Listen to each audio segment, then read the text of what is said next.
Hello, today we're continuing our series of adding inventory to your website. As we mentioned in previous videos, there are 5 ways that you can add inventory to your website. Today we'll be reviewing the 4th out of 5 options. We're going to click on Add Inventory. We're going to choose to Add from Existing.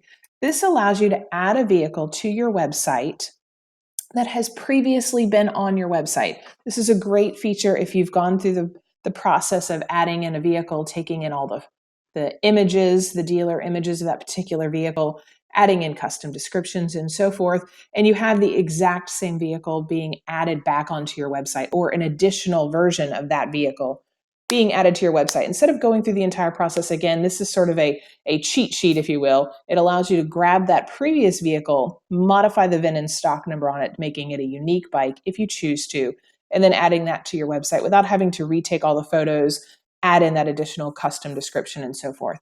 So today I'm just going to choose from a particular vehicle we have here on our test site.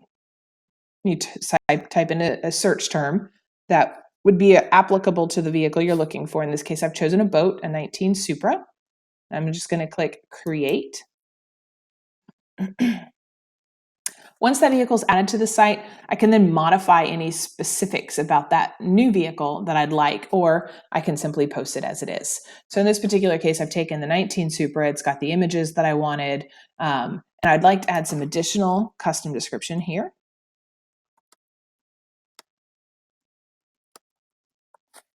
And I'd like to change the VIN or the stock number on this one to my test stock 1. That way I have something different between this particular Supra and the previous Supra that I've added. I can add additional images if I want, but the benefit of using the add from existing feature in adding inventory is that it's so simple. Everything about that previous vehicle is already done for you. So you simply click Save, and the vehicle has been added. So now you'll have additional, or you re-represent that particular vehicle on your site.